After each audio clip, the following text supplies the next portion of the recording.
Almanya'da yapılan Münih Güvenlik Konferansı'na katılan Çin Dışişleri Bakanı Wang Yi, Uygur soykırımı konusunda klasik Çin yalanlarını bir kez daha tekrarladı.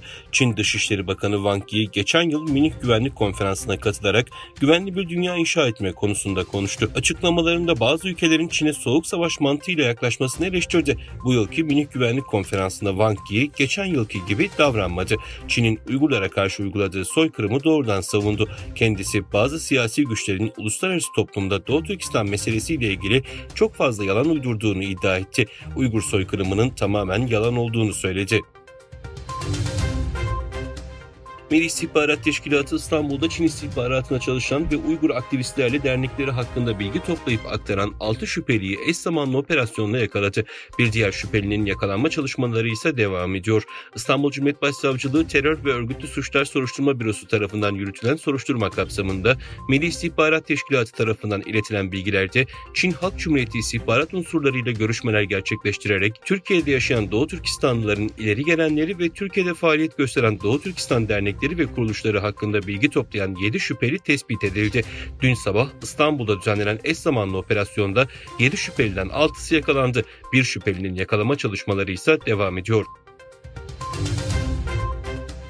Uluslararası Ana Dili Günü vesilesiyle bir araya gelen Uygur kuruluşları, Uygur dilinin önemine vurgu yaparak kültürel mirasın nesilden nesile aktarılmasındaki en büyük araç olan dilin korunması, öğrenilmesi ve geliştirilmesi gerektiğini söylediler.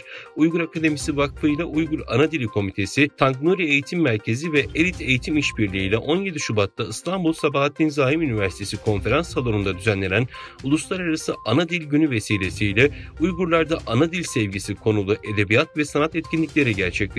Etkinliğe İstanbul Uygur Akademisi Vakfı ve Uygur Ana Dili Komitesi, Tangnuri Eğitim Merkezi ve Elit Eğitim'den çok sayıda öğretmen, öğrenci, araştırmacı, Uygur genç ve veli temsilcisi katıldı.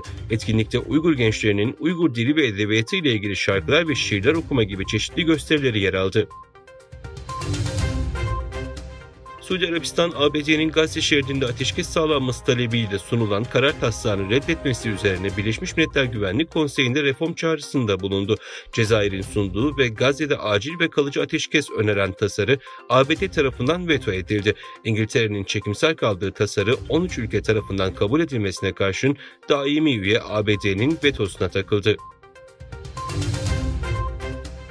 Avustralya donanmasını 2 katına çıkarmak ve modernleştirmek üzere ilave 7 milyar ABD doları bütçe ayıracağını duyurdu. Savunma Bakanlığı'ndan yapılan açıklamada donanmaya güncellenmiş hava savunma ve saldırı yetenekleri bulunan 3 Hobart sınıfı hava savunma muhribi dahil 26 su üstü muhribi gemi alınacağı kaydedildi. Avustralya, Ekim 2021'de Çin'in büyüyen askeri varlığına karşı ABD ve İngiltere ile nükleer denizaltı teknolojisi alanında işbirliğini öngören AUKUS anlaşmasını imzalamıştı. Rusya Devlet Başkanı Vladimir Putin, uzaya nükleer silah konuşlandırılmasına karşı olduklarını belirterek uzaya nükleer silah konuşlandırılmasına daima kategorik olarak karşıydık ve şimdi de karşıyız dedi. Putin, başkent Moskova'da gerçekleştirdiği basın toplantısında ABD basınında yer alan Rusya'nın uzaya nükleer silah konuşlandırmayı planladığı yönündeki iddialara ilişkin açıklamalarda bulundu.